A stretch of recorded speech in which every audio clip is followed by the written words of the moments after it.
Hello, everybody. Good morning. Good morning. Morning. I'm the editor-in-chief of Briefing magazine, which stands for Smarter Legal Business Management. That's our strapline. It comes out 10 times a year, and we cover all sorts of things that touch decision-making and management at law firms. And, as I'm sure you know, this morning's session is the result of a project that we've worked on with CTS in June, July this year, where I interviewed in some detail CEOs, CIOs, CFOs and COOs, so across the C-suite, asking them all about some of the same areas that are touching their strategic decision-making thoughts, considerations at the moment, in the context of where we are in the world. So things that we talked about included likely office returns, which I know some of you will now be managing or otherwise. Any changes to where teams or functions are based. Any changes to investment priorities, particularly around technology. How the office might change in terms of its use and purpose. And any business opportunities that all of this offers up, if it does so, and lots more besides. And what we want to do this morning is with all of your minds here to unpack those ideas, the findings that we heard some more, and get your own perspectives on them, and hopefully have a good, lively chat. So I mentioned at the start there, we worked on this with CTS. And we've also got David Fazakerley with us, who is the new legal CIO of CTS. And he's got plenty of experience of managing change in law firms himself. David, do you want to say just a few words before we kick off? Yeah, hello, everybody. Good to see you. A number of people I know quite well, and others I think I'm meeting for the first time. But it's good to be on this session with you. My name's David Fazakerley, and I'm on day 2 of my new role as CIO within CTS. So there's nothing like being thrown straight into it and getting on with things. I've been in law for about 15 years. I was 3 years with Eversheds. I was 4 years in my own cloud provider, managed service provider to law, which was an interesting venture for a few years. And then I was MW Solicitors CIO for 7 years until very recently, and now CIO at CTS. And I've worked therefore on both sides of the fence. I tend to flip-flop. That's a negative word, isn't it? But I do. I flip between the two worlds. And I've always been an advocate, actually, of building strong partnerships with your suppliers. And I think balance and strength of those partnerships comes from an openness and understanding of both sides. And actually, that's part of my new role at CTS, is to help CTS really get into the hands of the legal CIOs and the market, and to try and actually help CTS predict the future, if you like, look forward, listen to what law firms need, see the direction of travel, and make sure that CTS continues on that very legally focused and I'm very excited to join them at quite an exciting time. That's enough about me. As for this session, before I hand back over to Richard, I don't know how many of you have seen the article, which I think is published in the next 24 hours, many of which you've contributed to. I thought it was a great read, and I've titled the piece, "The Time Is Now," like the Moloko song. Don't worry, I won't sing it at you, but I do think, great song though, I do think the time is now for lots of different reasons. I think it's an interesting convergence where lawyers, leaders in law firms, the partners, the solicitors, as well as the IT departments, are all sort of in the same direction of travel, very open to change, realizing that the world is very fluid at the moment, things are very different, and they continue to change. And that sort of open-mindedness, as well as their most recent experiences of remote agile working, have been broadly positive, and that has led to them being quite open-minded to change. I don't think that will last forever. I think lawyers and law firms want to get back into that groove of normality. What that new normality is, we can all discuss together. So how long will they stay open to change? I I think now's the time to seize on certain opportunities. And I'm looking forward to listening to what you have to say for now. For me, my job with Richard, I'm going to hand back to you in a second, is just to facilitate this session, to ask some questions. I'm in listening mode for CTS, okay? Listening to what are your requirements and needs now, trying to form a virtuous circle with CTS where we listen, we understand, and we act on it. We become more relevant for our clients. That's it from me. I'm looking forward to this discussion. There's a lot of us, a lot of content. I know this hour's going to flick by. Richard, over to you. Thank you very much, David. So I'd like to start off with sort of one of the main things that sort of came through loud and clear, I think, from the research, which is that people, a couple of whom are actually with us, who I interviewed for the report, it seems as though we are not going back to sort of business as old normal. The dispersed working that sort of had to make happen, they seem to be generally happy with the results of in terms of productivity, to keep the tasks that they need to going. So I'd sort of be interested in your views on that, first of all, whether that chimes with your own experiences. Do you see a future where there is a lot more remote working than there was pre the last 3 months? Who could start us off with that? How about you, Edward?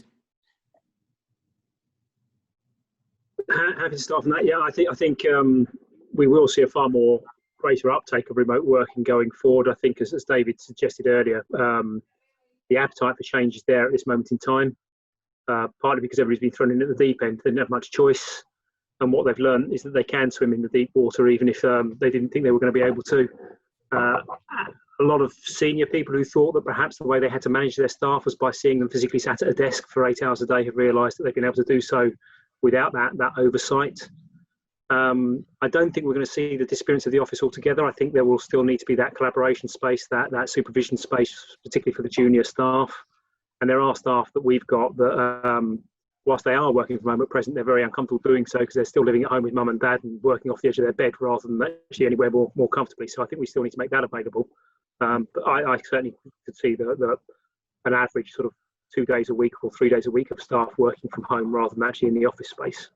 Yeah. It's the word presenteeism and tackling that, sort of seeing the limits of that was something that definitely came up. A number of people mentioned that. How about Andrew? Andrew, you were one of the people that we interviewed for the report. Do you want to give us your quick take on that one? Yeah, absolutely. I agree. Going forward, definitely we will have probably at least 50% of our staff working from home. We're doing monthly surveys on staff. Number one, just to see what people's thoughts are. Number two, to obviously check, the mental health of people. It doesn't suit everybody.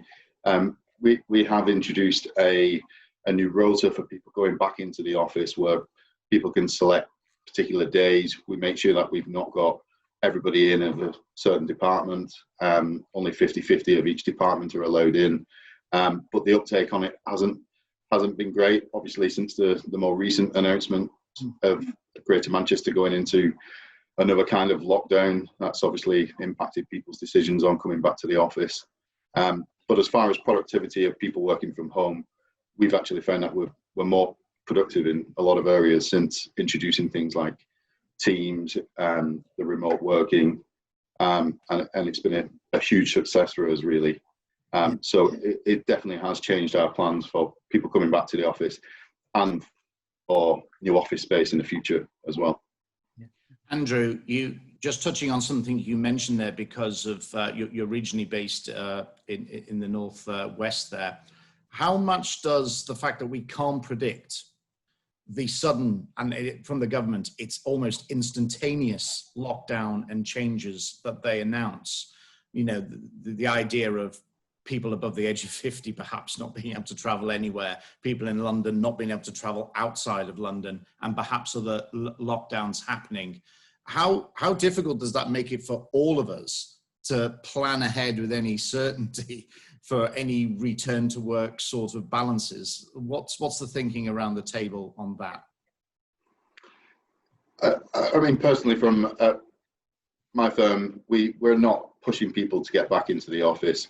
We've obviously done risk assessments on the office. We've done a small amount of investment just to kind of introduce some social distancing, but we've not gone to the extent of creating goldfish bowls for everybody to work in.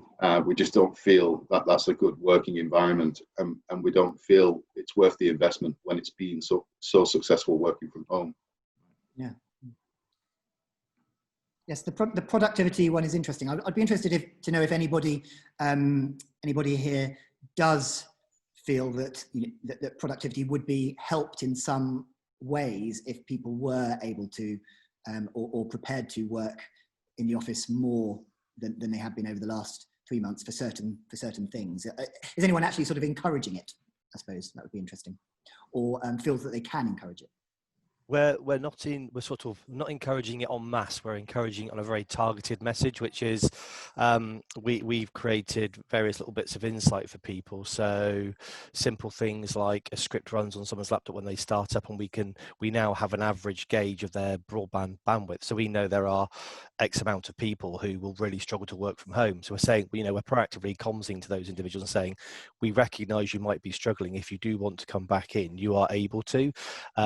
As was mentioned as well about, younger people working off their beds. If people don't have the right environment to work at home, from a mental well-being point of view, that's really painful. So, letting people know that it's okay if you want to come back into the office. Likewise, our message is still at home is the safest place. But what we're trying to do is offer flexibility. We've scenario planned around a number of key scenarios, from everyone at home to a level of accessibility back in the office in line with government guidelines. But what we're now doing over the next 4 weeks is actually taking it to the next level and saying our workplace strategy is agnostic of COVID. Forget a vaccine, forget all those scenarios. What do we want? What does the culture of this business want now that it's had a good 90 days to understand and learn some new patterns of behaviour? So what we're doing over the next sort of month is to do a number of workshops across all generations, all different sort of roles, in a number of different ways, to basically get everyone's feedback and pull out key themes that say, over the next 18 months, these are the things that we should focus on. And we're going to have review points every 6 months. We'll probably run a committee that will run continuously to keep driving the agenda of, and what else needs to change about environment to make it work. So we're trying to offer a level of flexibility, because certainly one of the messages that stands out true to me is, whilst productivity is greater at home, and we've seen the same, actually I question the sustainability of it. Because we're having to educate people from a tech well-being point of view through our adoption team on little tips like pack your laptop away at night so that it's not in your face, so that you can't see it, so you don't just drop into it for 10 minutes, which becomes 3 hours. So there's a lot of those aspects to it as well, I think, that need to be considered. So I think flexibility is key. What we do know, again, like Andrew said, we've been doing regular surveys, and what we do know is we've seen a shifting pattern that's starting to settle on. About 80% of our workforce would now like to work flexibly. That is, come into the office to predominantly collaborate, to predominantly connect with teams, and keep some of the social capital of the culture alive. But the rest of the time, they're happy to work from home or work somewhere else, from their holiday villa in Spain. They can do that, right? It doesn't matter. The geographical boundaries are eroded. Okay, interesting. Dave, just to follow up on what you just said, because I had a question just on what you just touched on. And the question was, is there a downside to this short-term productivity at home? And I'm thinking particularly of, working from home, there's reduced instant communication with people, collaboration is different, teamwork is different, supervision is challenging, and camaraderie is not there. So is there that with the absence of those things, we're not quite seeing yet the downsides, and that, are people just going to get bored, being at home and get frustrated at some point? Is there going to be a drop off in the productivity and a future frustration? What do people think on that? And maybe Dave, you can start with that.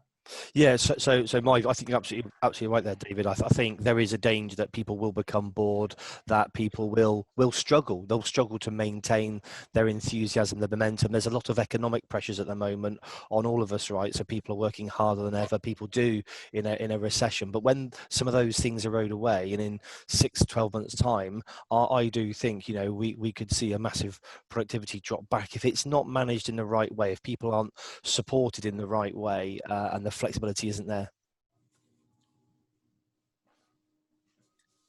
Anyone else have a view on that one? Getting you know, to what extent you want to see more people back in the office for I suppose particularly for the collaboration point. I'm interested in whether collaboration can be as productive from home as it would be in the office. I think, Richard, from our perspective, I echo everything that Dave has just said. I think I said it to you in the article around what you miss from the office is those serendipitous conversations, the connectivity, the culture of all our firms and the heart of the organisation. So I agree, people have worked well from home in sort of crisis mode, and they've put up with a lot and they've made it work. Everyone's been on a different journey as they've sort of navigated their path through the virus that's affected some people acutely from a health perspective in crisis, through to those who, you know, we have a number of people who say thankfully that the virus has been nowhere near them and their family and friends, and it's felt slightly surreal that they're in this bubble working from home. Obviously people have been navigating elderly dependents, childcare arrangements, all sorts of setups. So it's felt like crisis mode. So I agree with the comments that have been made. We need to find a new normal that isn't crisis mode, that's sustainable for the future. And I do think that will be some sort of hybrid model, because I think we don't want to lose sight of all of those organisational cultural benefits.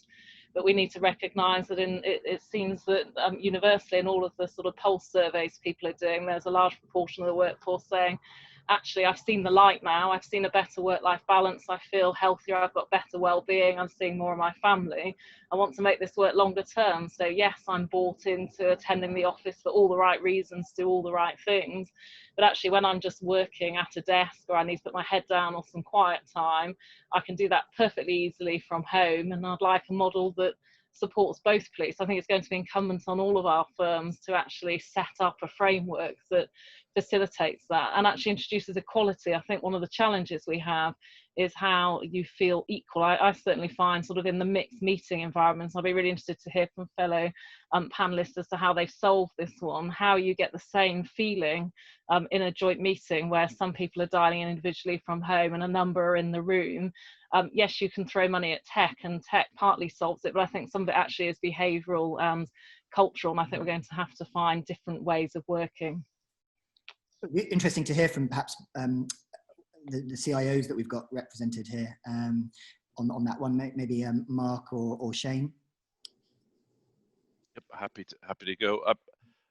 So I echo a lot of that, and actually, Emma, the points you raised there around the culture and how you retain that sort of the feeling and the sense that you're all working in the same room, regardless of how you are presented into that room, has been a real challenge.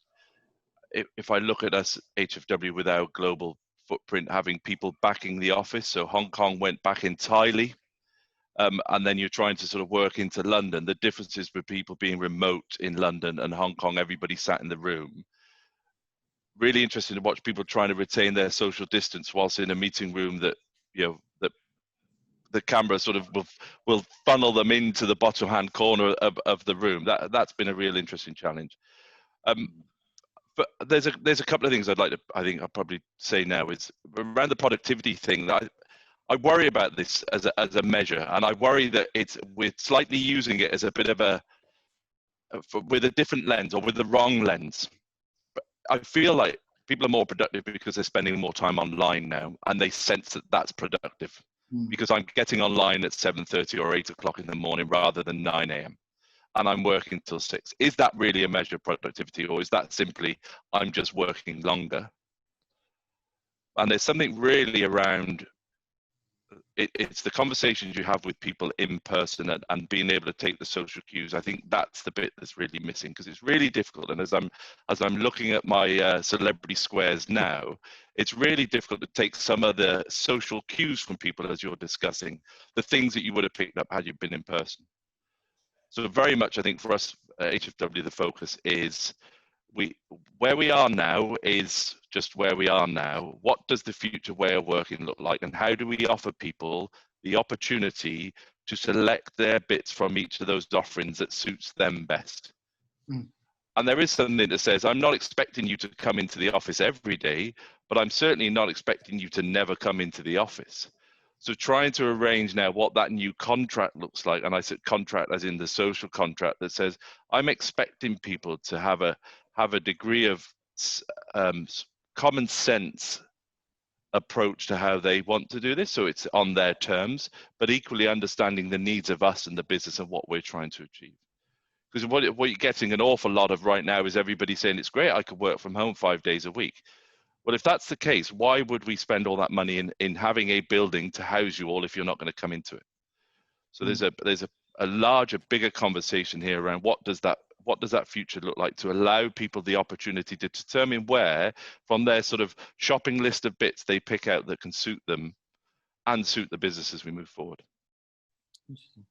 Mark, it's clear that offering those different models and flexibilities is going to be very positively received by lots of people. I'm wondering whether it might inadvertently lead to biases, almost class divides, and limitation of opportunities. It's a new form of presenteeism. Sense that actually, so you're going to have some people at home, some people in the office working differently.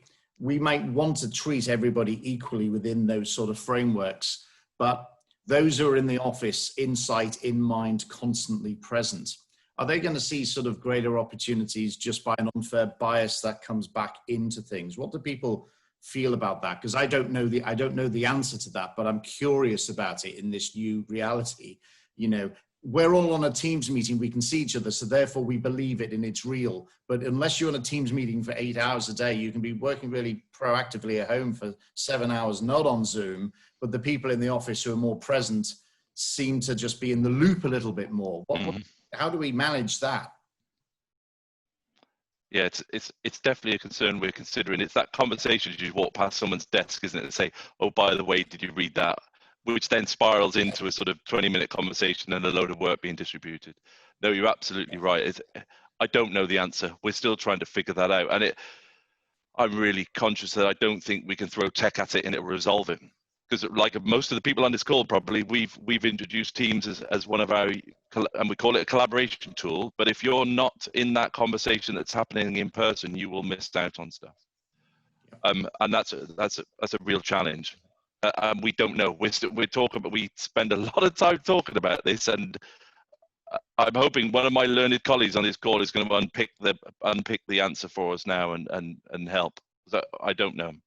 I mean, I don't think, Mark, I don't think you can go all the way with tech. I agree with that. I think there are other insights that are needed, but some of the things that we're starting to do, not because we think we have the answer, but to learn, to try things, to test things. So we through our approach to office accessibility and how we've created capacity for people to come back into the office. We've recognized there are some very different patterns, but it's been very manual. It's been very much asking the office managers to really gauge a level of sentiment of what people are doing, how they're moving around the office space. And what we've realized is actually our office in Bristol is a very different office to a lot of our other offices. It is much more of a hub. So what we're going to do is put sensors on all the desks we've made available, dotted around the building, because what we do know is that we need some level of data and insight to be able to help us understand how people are using the space. So we're going to do that over the coming months. But what we sort of got from sort of navel gazing at what's going on is that people are booking desks, but they don't actually want a desk. They're only booking a desk because it's the way we're tracking people being in the office for any outbreaks, etc. But they're spending time at collaboration desks because our Bristol office has more collaboration space. So what we might find is we'll see more desk space removed in certain offices for the sake of having more collaboration space, and back to that sort of reward in terms of any biases, etc. I think, you know, what we're looking at the moment from a broad sentiment is we're probably looking at, you know, there's going to be no more than 50% capacity in the office. That's just what our workforce is telling us about their working patterns. So I think, you know, people are going to value people being able to work both in the office and remotely, and as part of this, what we're doing for Dancy is where we're looking at basically putting in place a digital skills academy, and this is about people having a minimum level of skills, enables them to work effectively in both domains. We're doing some showcasing around some of the teams' ways of working. So some elements there are subscribe to team conversations if you want to know what's going on. You can listen in a social media sense. We try and connect people's use of Facebook and LinkedIn to go, you can still be part of a conversation if you subscribe. It's not the same as being in the office, you know, whilst making a cup of tea and bumping in or overhearing something, but it's a good step to trying to pick up on those conversations that are going on. Emma, in our interview, you used the phrase reimagining the office. I wonder if any of the other people here are looking at that specifically, reimagining what the office looks like and how people might need to interact with it differently, and what sort of investment that might require. In terms of, we've invested quite a lot in their offices already. Yeah, we've got a lease expiring in Norwich fairly shortly, so we've been looking at planning before. In fact, we were looking before the COVID outbreak, where we were looking to take an additional site alongside our existing building and double our office space, to now looking at redesigning the existing office space and ignoring the site next door, and redesigning it all completely. Had a bit of a challenge because some people have suggested as well, put sensors on desks and see how people are using the office, but that's measuring how they're using the office in its current setup, not how they would ideally use it if we changed the way it was all laid out and set up. But no, we are moving far more to collaboration spaces, more hot desk environments. So people aren't intending to come to the office and sit down at a desk for 8 hours a day, but they have got somewhere they can drop a laptop onto, you know, do a couple of hours of work, go into a few meetings, and then disappear again if they want to. So it's becoming far more agile. It actually allows us to in theory, have more desk space, but obviously the desk space is smaller than otherwise historically been the case, where we had quite large desks and people would turn up and stick their cuddly toys and their photographs of their dogs and whatever else on the side, and create effectively their own home from home. And so yeah, a lot of the surveys we're doing, etc., seem to be leading to that way, but we're going to use that office design as a proof of concept for then future offices. So we'll learn the mistakes on this first one, hopefully, and then iterate as we go forward in future office developments. I think it's worthwhile actually looking at, because a lot of other sectors were far more ahead in terms of flexible working and so on than legal, and it's quite interesting to look back and say, because in the early 2000s, people like BT, etc., they had a whole complete real estate reorganization and went to a very flexible model with a lot of collaboration spaces. And to a certain extent, I'm straddling two firms now, Shoesmiths, who I've just left, and Gowlings, who I've just joined. But at Shoesmiths, we did a similar exercise where we sized all our offices for 60% occupancy, and about 40% of the office design, and this really comes down, it's not just the tech, it's the office design as well, was around collaboration spaces. So about 40% of the office was collaboration, and that's where we saw the highest occupancy. And people, as Edward just said, people would drop in and out because of clients, because they'd be going out to clients, dropping in, having meetings and so on. And I think that potentially is forming the model that we saw in a normal working environment, but has been reiterated certainly in Shoesmiths during COVID, is that we saw a lot more flexibility and a change of attitude from management, going away from presenteeism to actually recognizing that people could be effective, productive in a variety of settings if they've got the right support. And Shane, would it be right to say that the nature of collaboration space also needs to be looked at, that collaboration space as it was 6 to 12 months ago is not what we mean for no, you've got to look at it now with the health restrictions that you've got, and it becomes a little bit more rigid, and that potentially is a challenge for us. I think the biggest losers in this are junior members of staff, who will lose that mentoring that happens almost by accident in an office environment where you have close collaboration. And I think those are the people, the NQs, the junior, the trainees. I worry about how much they're going to lose during this period.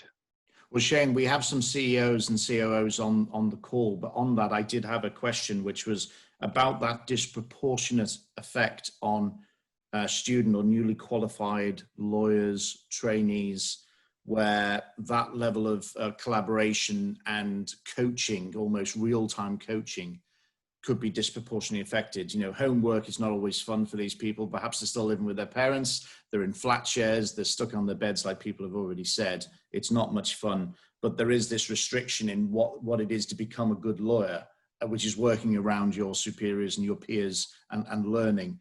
What's the, you know, they can't all do that from home. So what's the answer to that challenge? How do we make sure we're not actually really doing a disservice to this generation and the very next generation of lawyers coming through? I think it comes down to creative, to a certain extent, to some creativity with regard to supervision. And that those supervising junior staff have to think a little bit outside of the box on how they support those people in a remote setting, and how they, as we actually return to office, albeit on a reduced capacity, how they prioritize the return of those people and the supervision of those two people. I don't know the whole answer, but it's something to think. You have to think around, you know, creative solutions to these things.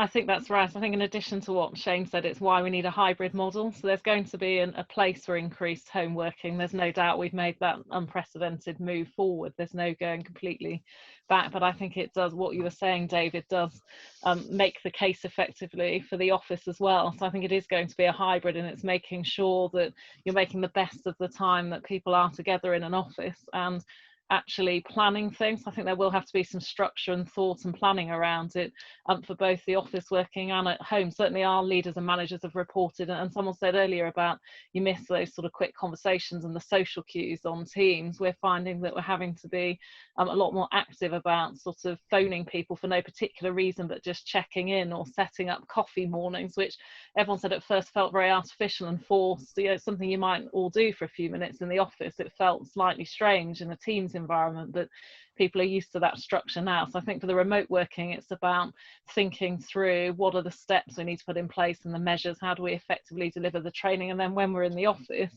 how do we collaborate together, and how do we make them the most of that time? And I think back to some comments that Dave and Edward made around the sort of makeup of the office. I think that's a vital ingredient, this activity-based working, having the collaboration steps, because I think people will visit the office for a purpose now. It's not to turn up and work for the day. It's, I need to be in the office today because this is happening, or we're having a team meeting, or having a brainstorming with a client on X, or we've got a CSR activity. So it's making sure that the office is fit for purpose for those requirements. So I think it's very fortunate for those who are about to undergo a redesign or have the opportunity to rethink their space, because for us, that's very much part of the reimagine work, to make sure that the future's fit for the working requirements that we have. And the final piece I'd say on reimagine is making sure we don't lose all of the good things that have come out of this crisis, because there are a number of people obviously finding life very disruptive. They're keen to go back to life as it was, looking forward to a hopeful vaccine and some sort of return to old normality. And obviously, whilst we can understand that, it's very important that we don't lose this sort of level of unprecedented change and the acceleration of change we've seen in the legal sector, which has traditionally been very slow to change. So I think it's going to be very important that that's given thought, and that's why we, as I know, a number of peer firms are doing, have teams that are specifically tasked to think that through and implement that change. Andrew, one of our moderators thought you might have had your hand up to make a point earlier. I don't know if you did. No, I think I might have just been stretching. No, I think that could have been the other Andrew. Oh, sorry. Yeah, I was just going to reiterate the point I made earlier around about that Emma was just made around about, you know, this is a time where you know, the burning platform is certainly on fire, and you've got lots of senior people and partners saying, you know, for instance, to me, you know, where do we go from here? What is next? And I think it's an opportunity for us all to really sort of drive that change through, because as Michael said at the front end, now is the time. But all of those things around about supervision, osmosis, learning, the SRA is not going to give up on its supervision issues. I can tell you that right now. And some of those sort of regulatory aspects are still going to be at play. So we do need to find methodologies about doing that. But actually, the sort of the consensus that I seem to be hearing around the various different bazaars is that, you know, the office as a destination is really going to be something that is going to become very normal. So I think it's sort of quite interesting that in this room there is still, I'm hearing quite a lot of consensus around about that that road towards that office as a destination. You go to the office for something, not for your drafting or your learning or your, you know, reading up or your thinking time, but actually for a client event, etc. So it's actually quite heartening that, you know, all the various big brains in this room are sort of thinking roughly on the same lines, which is great. I think the interesting thing is, how do we then, you know, from a business development perspective, differentiate? I think, can I just make one point there, Richard? We opened up our office yesterday, Howard Kennedy. We opened up our office yesterday, and we probably had about 10% workforce who came in completely voluntary, done, as Dave mentioned earlier on, through a kind of online booking system. And I was one of them who went in, and one of the things that I think we do need to be aware of is, yes, there are variants across the demographic in terms of who needs to be in the office because of their personal circumstances or because of the way they want to work or how they want to work. There is also that economic re-injection into the fabric of society. I can tell you, yesterday I spent about £50, which I won't spend today, and I won't spend tomorrow or the next day. And how was that? That's my train fare to get there and back. That's the short bus hop that I did from Liverpool Street to London Bridge. Yes, maybe a little lazy, I should have walked, but anyway. And then there was the coffee that I had with a colleague, and then there was lunch and then an afternoon coffee as well. And I think that, you know, we really need to take a lot of these factors into consideration, because if we decide en masse as a society not to do these things, then we'll see much more economic turmoil. Because I can tell you now, I do not walk to my village and buy a sandwich. I do not walk to my village and buy a coffee. Yeah. I walk to my kitchen, which is just through the wall. So which will have very different economic ramifications for the fabric of society. And actually, the broader context around space and how we use space, you know, people are creatures of habit, and habit is very difficult to break. And I know that we've been in this situation, but when you go into the office, certainly from my perspective, it feels quite different. There's lots of sanitization stations, face masks available. There's arrows on the floor. There's one-way systems for walking around the office. So I don't think when we start to go back on mass, whatever mass may be, that it will be a kind of new normal. I think it will still feel quite business continuity until such times as we get into set of circumstances where there is a vaccine and we are in control of the current COVID-19. Because and until then, all of the conversation that we're having now is real speculation, crystal ball gazing. None of us really know until you actually open the office doors and see people come in and see how they react and interact, and see how many people really want to get back into the office and start that kind of getting back to a sort of way of working that relates to the society that we live within, as opposed to being determined by a pandemic and society as a result of a pandemic, actually, surely that's not where we want to be. And Tony, just what you're saying there, it's really interesting. So we've had our offices open a level of accessibility for probably a good 6 weeks now. And the overwhelming feedback is, whilst for the few it is useful to come in for probably personal working circumstances, most people find it to be a bit of a graveyard. They find it quite soul destroying because the vibe isn't there. And I think that puts even more of a precedent on, we need to get our office space sorted out so we know what we're using it for. But expect that it will change as certain dependent factors change over the course of a vaccine being found, etc. But you're right, hazard tape for marking, sanitizer stations. We were really conscious of those aspects and what it may do to people when they came in the office. So we produced a virtual tour of our offices, put it on the internet, so before people went into the office, they could actually see what they were going into. And the feedback from that was really positive, and just really helped people get their heads around what was going to happen, rather than being shocked by sort of almost the clinical approach to controlling flow around the office and where people are. Dave and Tony, how much of this do you think is about people's confidence? So I know, I won't reveal the company, but a large legal tech company recently, within the last few weeks, has polled their staff, and there's 2,000 staff, as to how they felt about coming back into the offices. And only 17 out of 2,000 said they wanted to come back into the office. I think that's it's a huge number, but the reason behind it, sorry Tony, was their lack of confidence in public transport. Not so much about the office space, but their confidence about getting back into the daily commute and pressure of that confined space. I wonder how that confidence is what's driving some of this. I think that's an interesting point. I think when you answer that question, you say, oh, the reason I don't want to come back to the office is confidence in public transport, right? Is a kind of easy get out clause for, actually, I don't want to come back because I don't want to spend £50 a day coming into the office, or actually, I don't want to spend 2.5 hours, 2 hours commuting because actually that's tedious time and I've realised how much time I've got back with my family. I think if you tested those individuals and asked them, what did they do at the weekend? You might find that their confidence was much higher to use other things like public transport or go to the beach. I mean, we have seen, huge mass gatherings through the kind of Black Lives Matter rallies and stuff like that. And, I live very close to Southend-on-Sea.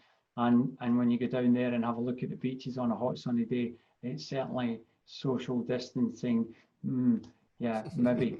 And so I think that actually going into the office yesterday myself, as I did, and I've probably got about an hour and a half commute each way. Yeah, it was a bind, and it was, I didn't enjoy it. I don't know anybody that enjoys sitting on a commuter train. But once I got in and around London, it was great. It was good buzz. The coffee shop was great, well organised. So I would. Surveys are difficult to really get the true answer, and I think that getting back to some kind of blend, I think we should be very cautious about making wholesale changes to the environments until we really start to get some real good data. And Dave's point, he knows what his office is like because he's 6 weeks in, we're 2 days in. But until we really get to a point where the pandemic is not guiding society, we're back in charge of things. You won't really know. Well, pretty much all of the points that have been raised. We have offices in central London, Bristol, which you can talk about, and then in Hong Kong and Singapore, which had the lockdowns a lot earlier, and then have gone back into it again. But one thing that hasn't come up yet, which I thought might be interesting to talk about, was what clients might expect going forward. And we might all be delighted to work from home or work remotely or whatever, but if the clients don't want us to do that, or they need a bit more, face to face, be interesting to see what people think about that. We have a lot of clients in the City of London, for example, who are likely to go back to work well after us because they're in much greater tower blocks, for example. Our office has only got 7 floors. We're on the 3rd and the 4th. It's relatively straightforward for most people to walk up and down the stairs. But if you're waiting to go up to the 38th floor, yes, slightly different. It's I think it's a really good point, Stephen, and it's one of the areas that we're looking at. We're actively going out to clients to ask them how they expect to engage with us, how, where we would host meetings, are they expecting to see that? What is interesting and has probably surprised us is we've had, enough clients request not so much meeting us on site, but more, can we facilitate a meeting for a broader gathering on site? And that's been the bulk of our requests, and we're easily now about 1 or 2 a week, where we're seeing those requests come in for different sites, and that's probably caught us off guard in terms of we've sort of locked down a lot of our rooms and just stored chairs in them and other things. We're like, oh, actually, there is a need here. And so we're looking at our workplace strategy from sort of 4 key areas with technology supporting, and that's the people angle, the culture angle, the place of work angle, and the client angle. And we're going to try and mesh those together to go, what are the levers and how can we make decisions on various components of this, and just try and keep that alive, to keep getting feedback, because I don't think we know, but all we can do is be quick to respond to those requests that do come in. We have asked clients if they would be comfortable with us working more on their site. The answer is clearly no at the moment. They would rather we weren't on their site. They would rather come to us. So there is a level of uptake. It's small compared to what it was, but there is still a level of uptake of client interest coming to our offices for facilitated meetings. That's interesting, Dave, because we're finding exactly the same. So we've got a number of clients who are saying our offices are closed and we need to get board approval to use them. So actually, can we come to your offices instead? So there's a slight irony around that. But we're finding increasing, we've been open since the beginning of June, very limited numbers. We started with just the core reprographics team, then we've broadened it out on a sort of need basis. And we're escalating that up to 20% capacity in September, 30% in October. But the bit that we hadn't provided for was very much that client provision. So we sort of mothballed hospitality and catering and some of those front of house services, and clients are saying, no, we really want that, please. And we're getting a lot of inquiries now for September. Perhaps at Bristol, outside of the sort of constraints of public transport of London, that's more to be expected, but we're getting a number of inquiries for meetings in our London and Edinburgh offices as well now from September. So there is, whether that's linked to schools going back and sort of post-holiday season and people feeling like a sort of real motivation around the autumn and what does the new future look like, and also some contradiction, I think, because what we're finding from a lot of our people is you've got Boris Johnson saying it's back to work and the economy's open, and in their lives people can make quite a lot of choices now about what they do in terms of travel and leisure activities, but actually until recently the office environment have been very much more prescribed to work from home if you can. So people are seeing this contradiction. I think people are trying to find their way through what does the new normal look like, both from a work perspective and a life perspective. But yes, clients have been very active. Could I just say that it's very ironic that before all of this crisis, and we were probably only about 60% occupied at any one time anyway in the building. So I'm hoping that we take an opportunity to make some big long-term changes as a result of this. And obviously there's are people brave enough to take less space or whatever? But it's funny, we were only ever at 60% anyway.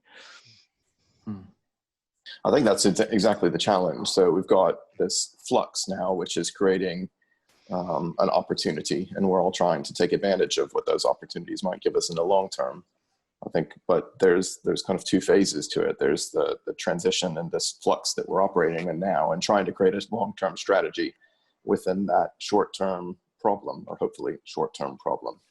And I think for us, what we're trying to do is take a bit of time to make sure we're not making any immediate rash decisions, and consulting with the people and trying to figure out exactly what we should be doing, rather than taking some immediate decisions, which over the long term might prove to be the wrong call. But it's hard to create strategy in the midst of this kind of transformation.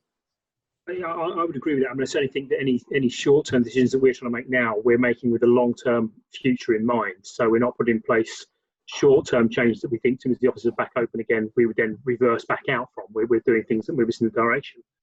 What I'm finding is helpful at the moment now, though, is that the lawyers and I'm one, are probably more accepting of change that isn't the perfect solution on day one.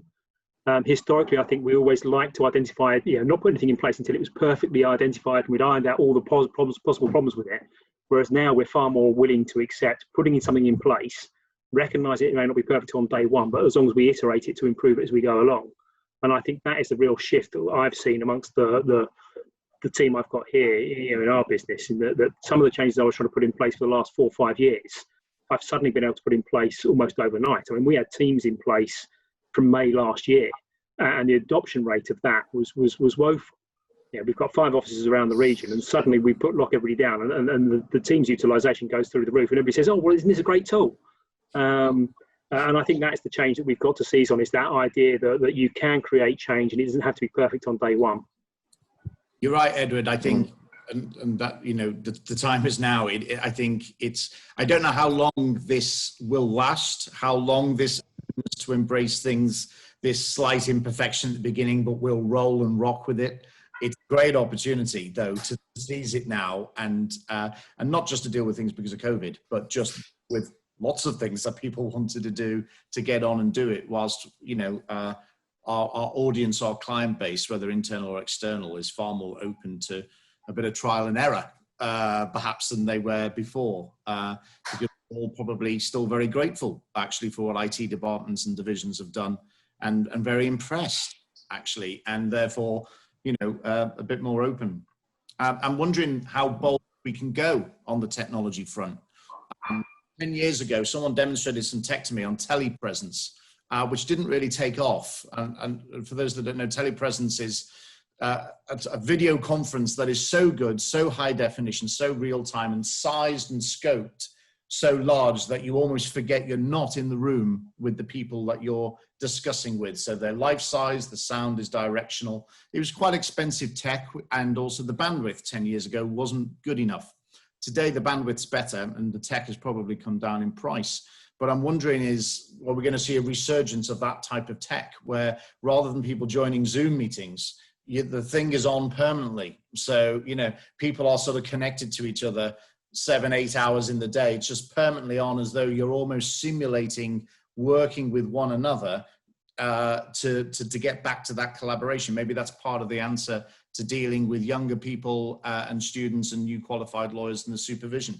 Maybe more of that. Are we going to see a resurgence of that type of tech as the new answer to the new problems? I'd be very curious as to what people think of that.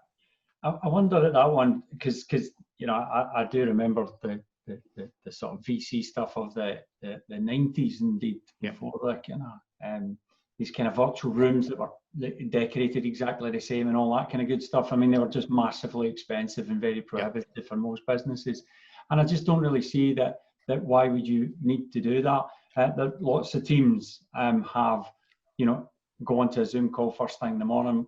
A good friend of mine is a trader in the city, and that's what they do. They just log on to a Zoom call, and they're on a Zoom call for 8 hours, and they collaborate dynamically in that way already. And it doesn't really matter that their background looks like mine and yours, and your background looks like yours, David, because actually it's not the background, it's the content and the collaboration. And I think the more you get used to using video conferencing as a way of working day to day, the more and more the etiquette gets built in. It's learned behaviours, and it takes time, and it takes lots and lots of time.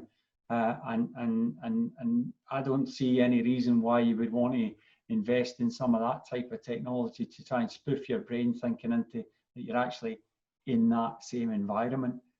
But you never know. I mean, I know that BT did a massive exercise at Marshall Dump where they did that globally, and there was an always-on culture, and you could talk globally, and it was pretty impressive.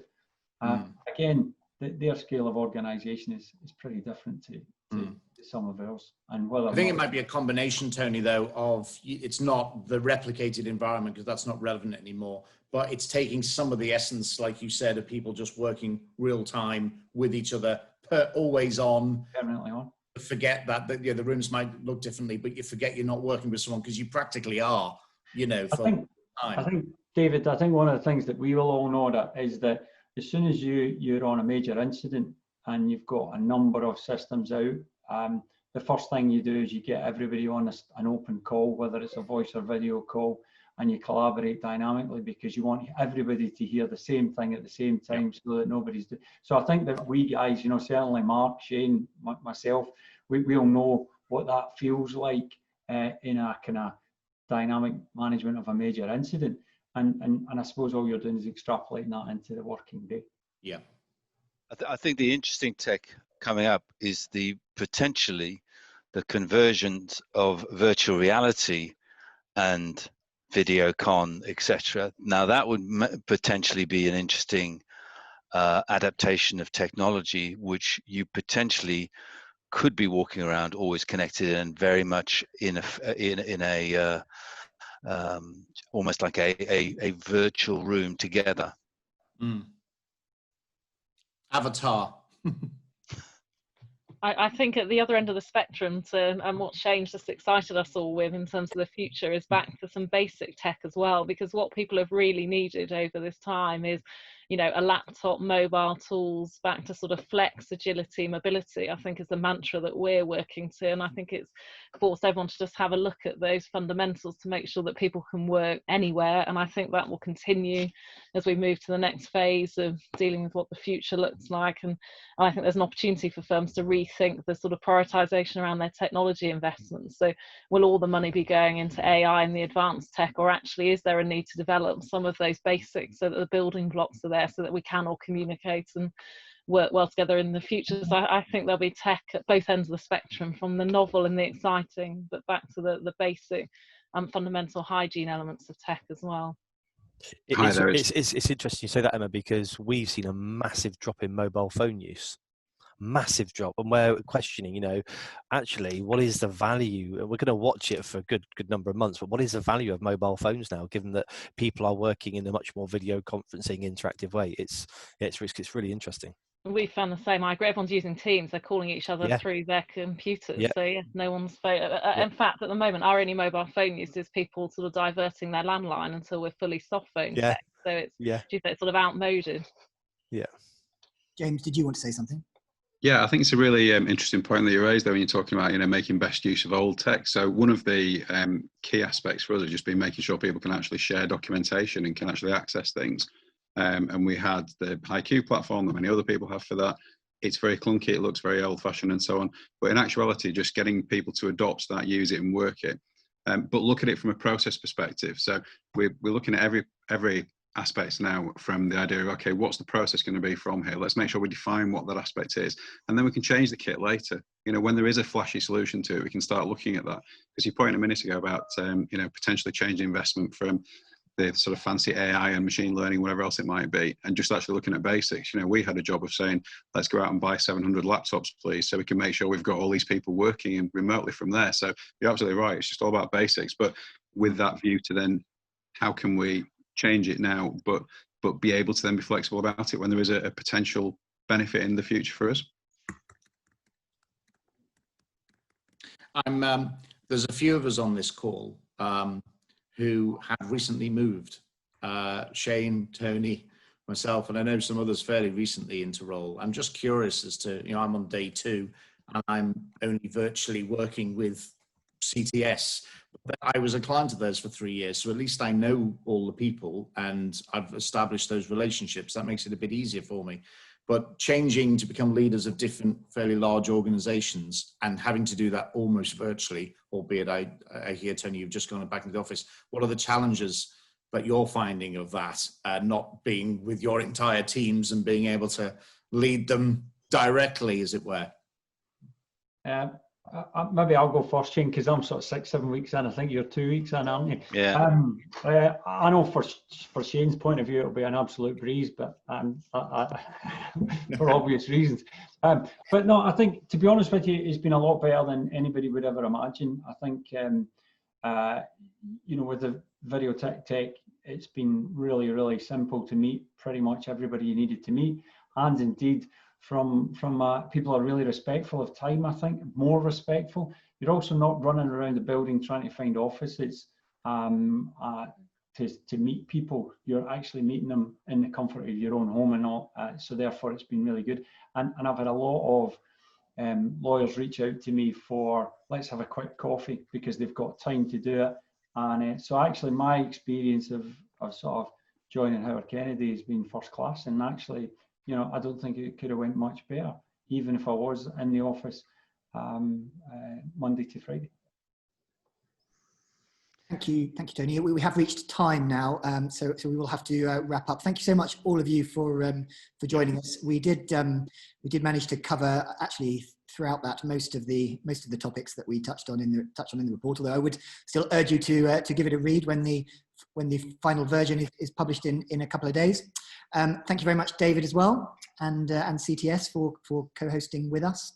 Really enjoyed it. Thank you all. And I hope you'll join us again when we convene next time to talk about, I'm sure, some more interesting topics. Thank you. Bye all. Goodbye. See you later.